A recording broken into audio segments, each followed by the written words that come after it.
Olá, pessoas do CEBITA 2021.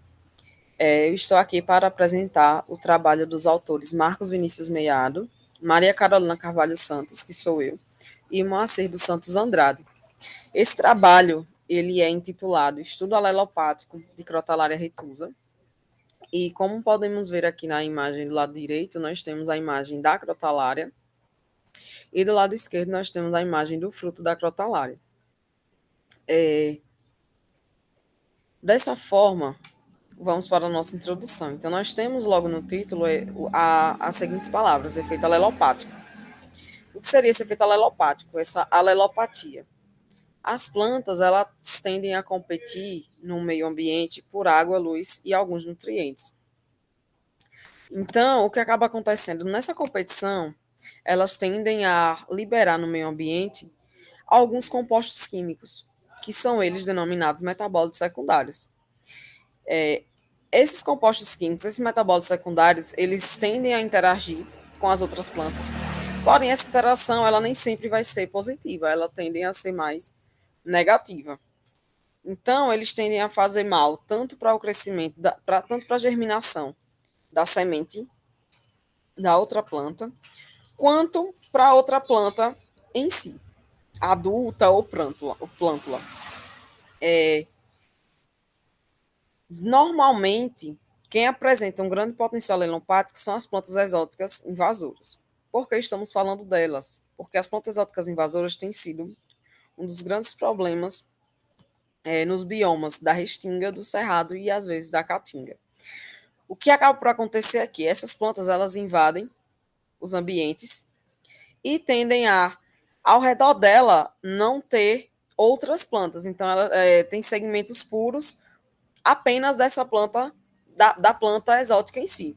E dentre essas plantas, nós temos a Crotalária retusa, que é identificada por ter um porte arbustivo, tem folhas, as flores delas são amarelas, e o principal fator, a principal maneira de identificar a Crotalária e um dos principais apelidos dela é o fruto. Quando ele tende a liberar sementes para o meio ambiente, o fruto ele faz um barulho semelhante ao guizo de uma cascavel. Então, daí vem os apelidos chocalho ou guizo de cascavel, que são os principais. Também é chamada de xique-xique ou de crotalária.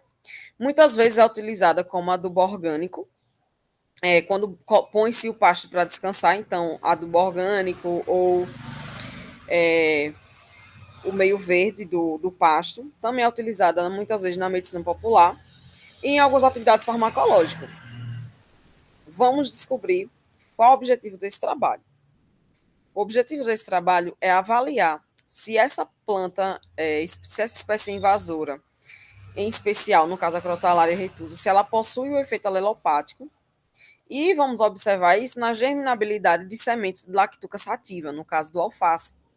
Por ser uma semente bem sensível e tendendo a qualquer aproximação com um suposto extrato ou com um suposto catalisador para que ela germine, ela tem uma grande facilidade de germinar. Então, nós queremos o quê? Ver se os extratos da crotalária vão conseguir inibir a germinação dessas sementes.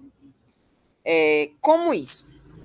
Nós primeiro fizemos a preparação dos extratos aquosos. Então, nós pegamos partes das plantas, então raiz, caule e folha, lavamos e em seguida colocamos para desidratar na estufa a 50 graus Celsius e durante 48 horas. Em seguida, retiramos esses substratos da estufa e o trituramos. E para a preparação dos extratos aquosos, utilizamos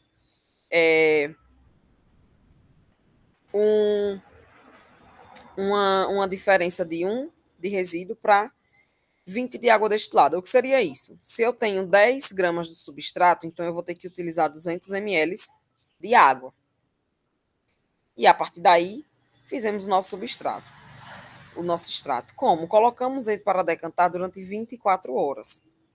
Então, ele ficou lá descansando durante 24 horas para ter a liberação dos componentes químicos que tinham no substrato e formar o extrato. A partir daí, nós fizemos os ensaios do efeito alelopático.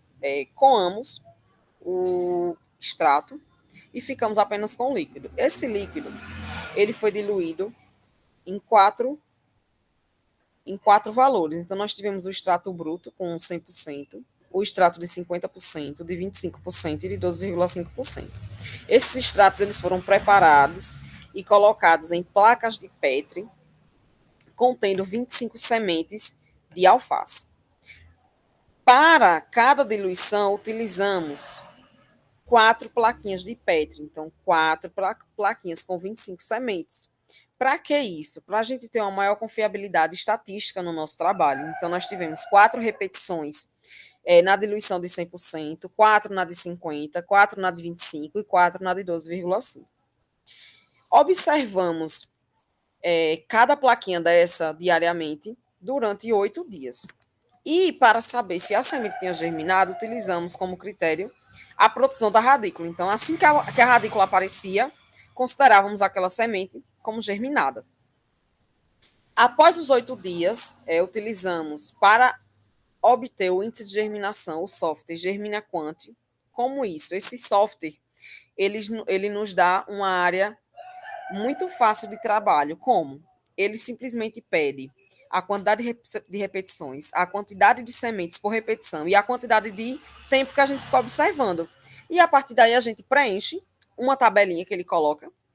E quando colocamos para rodar os dados, ele já nos dá a porcentagem de germinação. A partir daí nós calculamos a média e o desvio padrão e obtivemos os seguintes resultados.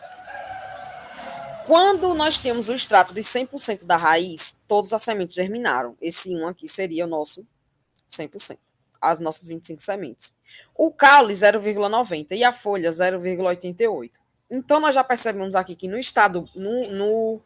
extrato bruto, a folha teve a menor quantidade de semente germinadas. No de 50% ocorre da mesma maneira. Então, a raiz, 0,98, 0,96, o caule e 0,94 a folha. No de 25, já ocorre de ter um de semente, um de raiz, o caule e a folha tendo o mesmo valor de 0,98. Agora, no de 12,5 foi um resultado interessante, porque nós tivemos o contrário, tivemos 0,88 de raiz, 0,98 de caule e todas as sementes da folha germinaram. Esses 0% seriam as sementes, as repetições e as sementes que não tinham nenhum extrato, apenas água destilada. Então, observa-se já que na tabelinha da folha, nós temos uma variação regular. Então, ela tende a diminuir tende a aumentar a quantidade de sementes germinadas a partir do momento que diminui a quantidade de concentração dos extratos nessas plaquinhas. Então, foi observado que os extratos da folha eles foram mais eficientes para inibir a germinação da semente e reduzir a velocidade de germinação. E principalmente o extrato da folha de 100%. Ele apresentou a maior eficiência para esses efeitos. Dessa forma, a gente concluiu que os extratos aquosos da Crotalada recusa, eles causam, sim, a inibição da germinabilidade das sementes de lactuca sativa do alface, ocasionando, assim, o efeito alelopático em ensaios laboratoriais. Gostaria de agradecer ao CEBITA por essa oportunidade de apresentar o trabalho, à Universidade Federal, que está junto com o CEBITA, e ao Departamento de Biociências. Muito obrigada. E qualquer dúvida é só entrar em contato.